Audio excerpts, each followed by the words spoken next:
ጤና ይስጥልን ውድ አድማጮቻችን፣ ለአሁን ያዘጋጀንላችሁ አጫጭር ዜናዎች ይዘን ቀርበናል። አብራችሁን ቆዩ። ወቅታዊ ታማኝና ፈጣን መረጃዎችን ለመከታተል ቻናላችንን ታይም ሚዲያ ሰብስክራይብ፣ ሼር እና ላይክ በማድረግ ቤተሰብ ይሁን። ይህ ታይም ነው። ጤና ይስጥልን ውድ አድማጮቻችን፣ ለዛሬ እሁድ የካቲት 15 2018 ዓ.ም ያዘጋጀንላችሁ ዜናዎች ይዘን ቀርበናል።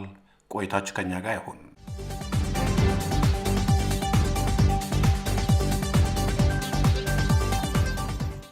የትግራይ ጊዜያዊ አስተዳደር የኢፌዴሪ መከላከያ ሰራዊት ወደ ክልሉ እንዲገባ ተስማምተዋል የሚለውን መረጃም መሰረተ ቢስና ፍጹም ሐሰት ነው ሲል አስተባባለ።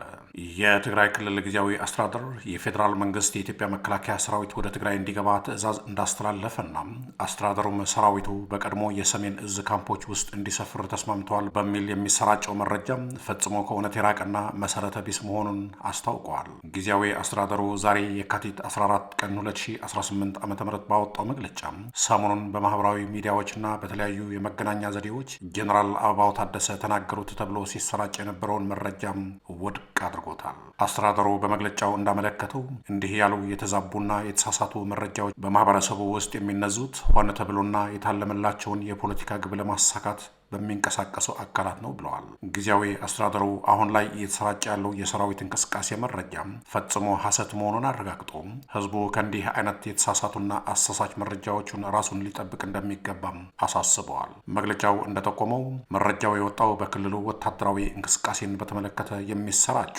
የተዛቡ ትርክቶችን ግልጽ ለማድረግና ህዝቡን ካልተገባ ስጋት ለመጠበቅ ነው። ምንም እንኳን በፕሪቶሪያው የሰላም ስምምነት መሰረት የፌዴራል ሰራዊት በክልሉ የመስፈር መብት ቢኖር ስምምነቱን ተግባራዊ የማድረግ ሂደት ግን በርካታ መሰናክሎች እየገጠሙት መሆኑንም የክልሉ ምንጮች ይጠቁማሉ።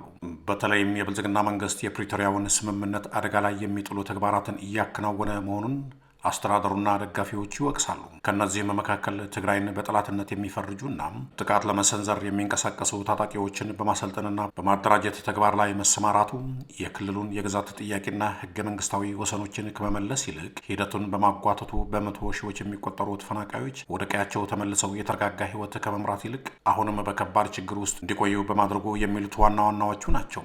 እነዚህ ምክንያቶች በክልሉ ጊዜያዊ አስተዳደርና በፌዴራል መንግስቱ መካከል ያለውን መተማመን እየሸረሸሩት እንደሚገኙም ተገልጸዋል። ጊዜያዊ አስተዳደሩ በመግለጫው ማጠቃለያ ላይ ማንኛውም የሰራዊት እንቅስቃሴም ሆነ ከፌዴራል መንግስት ጋር የሚደረጉ ስምምነቶች በይፋዊ የመገናኛ ዘዴዎች ለህዝብ እንደሚገለጹ አስታውቁም የክልሉ ህዝብ ከጸረ ሰላም ኃይሎች የፕሮፓጋንዳ ዘመቻ እንዲጠነቀቅ በድጋሚ ጥሪ አቅርበዋል። የትግራይ ጊዜያዊ መንግስት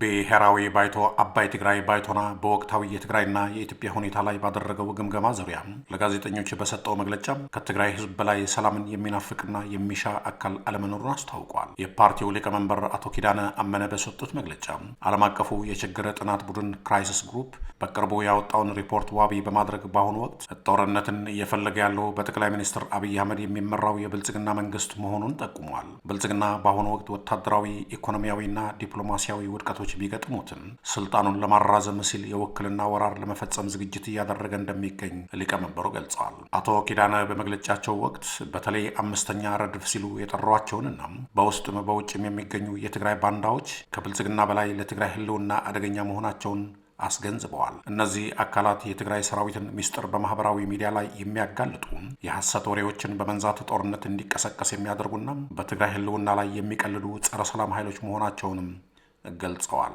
በመሆኑም የትግራይ ጊዜያዊ አስተዳደር የህግ የበላይነትንና ተጠያቂነትን በማረጋገጥ እነዚህን አካላት ስርዓት ሊያስይዝ እንደሚገባም አሳስበዋል።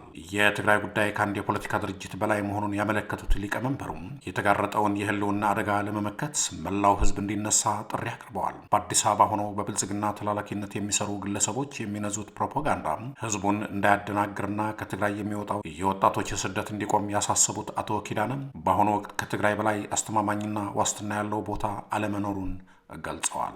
በተመሳሳይ የባይቶና የህዝብ ግንኙነት ኃላፊ አቶ አማኑኤል ግርማይ በበኩላቸው ፓርቲው የትግራይን ህልውና ለማረጋገጥ እስከ መስዋዕትነት እየታገለ መሆኑን ገልጸው በአሁኑ ወቅት ትግራይ ውስጥ ያለው ፖለቲካዊ፣ ማህበራዊና ኢኮኖሚያዊ ሁኔታ በከፍተኛ ችግር ላይ እንደሚገኝ አስረድተዋል። የፕሪቶሪያው ስምምነት በግልጽ እየተጣሰ መሆኑንና ጠላት ጦርነት ለመክፈት እየተዘጋጀ መሆኑን የገለጹት ኃላፊው የዓለም አቀፉ ማህበረሰብ ጦርነቱን ለማስቆምና የስምምነቱን ሙሉ በሙሉ ተግባራዊነት ለማረጋገጥ አስፈላጊ የሆነ ጫና እንዲያደርግ ጥሪያቸውን አስተላልፈዋል።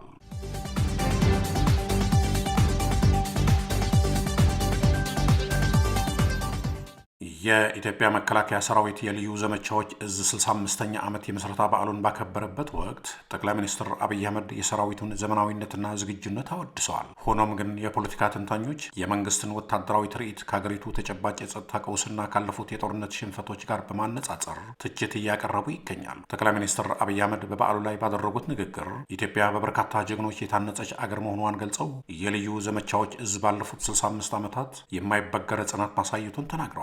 እዙ አሁን ላይ በአደረጃጀት በሰው ኃይልና በትጥቅ ዘመኑን በዋጀ መልኩ ተዋቅረው በየትኛውም ጊዜና ሁኔታ ግዳጁን በብቃት ለመፈጸም በአስተማማኝ ቁመና ላይ ይገኛልም ብለዋል። በዕለቱ የቀረበው የተቀናጀ የውሃ ላይ ልምምድ የአየር ወለድና የኮማንዶ አባላት በቅንጅት ያሳዩት ወታደራዊ ክህሎት የሰራዊቱን ከፍተኛ ብቃት የሚያረጋግጥ መሆኑንም ጠቅላይ ሚኒስትሩ አክለው ገልጸዋል። ይህ በጠቅላይ ሚኒስትሩ በኩል የሚቀርበው የማይበገረ ሰራዊት ትርክት ግን በተንታኞች ዘንድ ጥርጣሬን ፈጥሯል። በርካታ ወታደራዊ ተንታኞች እንደሚሉት በብልጽግና መንግስት ስር የሚታዩት እነዚህ የተጋነኑ የሰራዊት ሰልፎችና ትርኢቶች በትግራይ ጦርነት ወቅት የታየውን ታሪካዊ ሽንፈት የሚሸፍኑ አይደሉም። ከጦርነቱ በፊትም ተመሳሳይ የስፓርታክስ ኮማንዶና የአየር ወለድ ትርኢቶች ይታዩ ነበር የሚሉት ተንታኞቹ፣ ሆኖም ግን እነዚህ ኃይሎች ሰራዊቱን ከከፋ ሽንፈትና ከስልታዊ ማፈግፈግ ሊያድኑት እንዳልቻሉ ያስታውሳሉ። የትግራዩ ጦርነት እንደሚያሳየው በቴክኖሎጂና በሰልፍ የታጀበ ሰራዊት በመሬት ላይ ካለው የደፈጣ ውጊያና የህዝብ ድጋፍ ካለው አማጺ ጋር ሲጋፈጥ ያለው ብቃት ዝቅተኛ መሆኑን ተረጋግጠዋል። በአሁኑ ወቅት በኢትዮጵያ የተለያዩ አካባቢዎች በተለይም በአማራ ክልል እንደ ሰደድ እሳት እየተስፋፋ ያለው የታጠቀ አማጺ እንቅስቃሴ መንግስትን ክፉኛ እያባነኑ እንደሚገኝ የሚገልጹት ታዛቢዎች ጠቅላይ ሚኒስትሩ ሰራዊቱን እንደ ማስፈራሪያ እየተጠቀሙበት ነው ይላሉ። መንግስት በየጊዜው የአየር ኃይልንና የልዩ ዘመቻዎችን ብቃት ይፋ የሚያደርገው በውስጥ በኩል የሚገጥመውን ፖለቲካዊ መናጋት ለመሸፈን ነው። በሰራዊት ብዛት የጸና መንግስት እንደሌለ የታወቀ ነው የሚሉት እነዚህ ተንታኞች ደርግን መሰል ግዙፍ ወታደራዊ ኃይል በህዝብ ትግልና በስትራቴጂካዊ ስህተት መውደቁንም እንደ ምሳሌ ያነሳሉ። በአጠቃላይ መንግስት የገነባሁት የዘመናዊ ወታደራዊ አቅም የአገር ዋስትና ነው ቢልም በሌላ በኩል ግን በየግንባሩ የሚገጥመው ወታደራዊ ክስረትና ሽንፈት ትልቅ ጥያቄ ምልክት እያሳደረ ይገኛል። የፖለቲካ ተንታኞች እንደሚጠቁሙት መፍትሄው ወታደራዊ ትርኢት ማሳየት ሳይሆን በአገሪቱ የሰፈነውን አማጺነት በፖለቲካዊ ውይይት መፍታትና ከትግራይ ጦርነት ትክክለኛ ትምህርት መቅሰም ነው ሲሉ ጨምሮ ያብራራሉ።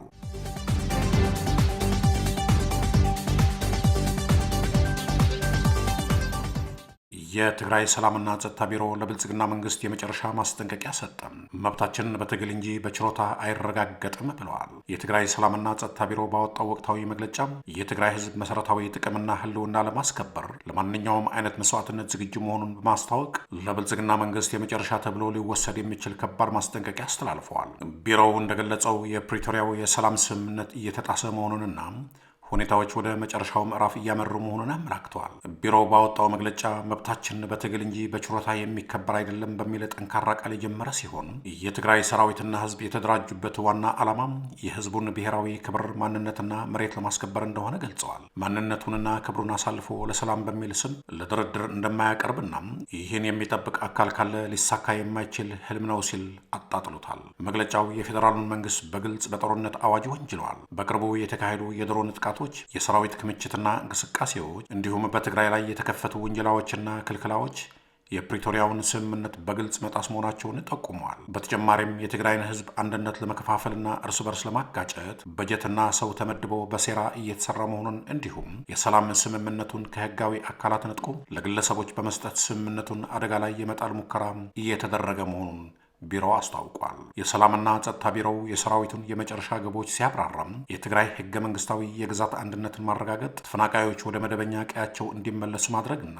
የራስን እድል በራስ የመወሰን መብትን በተግባር ማረጋገጥ መሆናቸውን ገልጸዋል። እነዚህ መሰረታዊ ጥያቄዎች ሳይመለሱም ትጥቅ የሚፈታ ሰራዊት እንደሌለ በማሳሰብ የሰራዊቱ ትጥቅ ከፖለቲካዊ መፍትሄዎችና ከህዝቡ ደህንነት ጋር እየተቆራኘ መሆኑን አስምረውበታል። ትዕግስታችን እንደ ፍርሃት አይቆጠር ያለው መግለጫው የትግራይን ህዝብ ጥያቄ በኃይል ለማፈን መሞከርና የህዝብን ስቃይ ማራዘሙ ወደ መጨረሻው ምዕራፍ እያደረሰ መሆኑን ጠቁሟል። በመጨረሻም ከጠላት ጋር በማበር በትግራይ ህዝብ ላይ የጥፋት ድግስ እየደገሱ ያሉ ግለሰቦች ከታሪካዊ ተጠያቂነት እንዲድኑና ወደ ህዝባቸው እንዲመለሱ ጥሪ አቅርበዋል።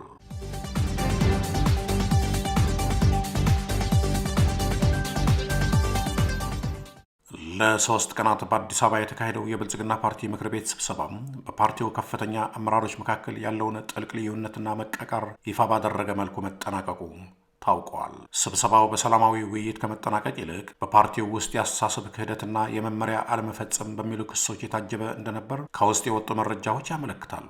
በስብሰባው ላይ የቀረቡት ሪፖርቶች እንደሚያሳዩት ከፍተኛ ቁጥር ያላቸው አመራሮች ከፓርቲው መስመር በማፈንገጥ ላይ ናቸው። ይህንንም ተከትሎ ፓርቲው በራሱ አመራሮች ላይ እምነት በማጣቱ በቅርቡ መጠነ ሰፊ የስልጣን ሽግሽግና ከኃላፊነት የማንሳት እርምጃ ለመውሰድ መገደዱ ተሰምተዋል። ይህም በፓርቲው ውስጥ ያለውን የውስጥ አንድነት መላላትና የስልጣን ሽኩቻ ቁልጭ አድርጎ የሚያሳይ ሆኗል። ከሁሉ በላይ ስብሰባውን አስደንጋጭ ያደረገው በሰላማዊ መንገድ መፈታት የነበረባቸውን የትግራይና የባህር በር ጉዳዮች ወደ ከባድ ጦርነት ሊያመሩ እንደሚችሉ ለአመራሩ የተሰጠው ማስጠንቀቂያ ነው። ምክር ቤቱ አባላቱ ለጦርነት እንዲዘጋጁ ያሳሰበ ሲሆን ይህም አገሪቱ ዳግም ወደማያልቅ ደም መፋሰስ ልትገባ እንደምትችልና የሰላም አማራጮች እንደተዘጉ የሚያመላክት ሆኗል።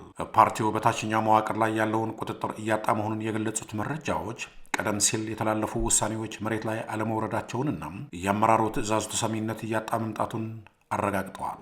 ይህም የብልጽግና ፓርቲን የመምራት አቅም ጥያቄ ውስጥ የከተተ ሲሆን ስብሰባውን ከመፍትሄ ይልቅ በስጋትና በጥርጣሬ የተሞላ እንደነበር ተገልጸዋል። ውድ አድማጮቻችን ለአሁን ያዘጋጀላችሁ ዜናዎች እነዚህ ነበሩ። በቀጣይ እስከምንገናኝ ሰላም በያላችሁበት። ታማኝ ወቅታዊና ፈጣን መረጃዎችን ለመከታተል ቻናላችን ታይም ሚዲያ ሰብስክራይብ፣ ሼር እና ላይክ በማድረግ ቤተሰብ ይሁኑ። ይህ ታይም ሚዲያ ነው።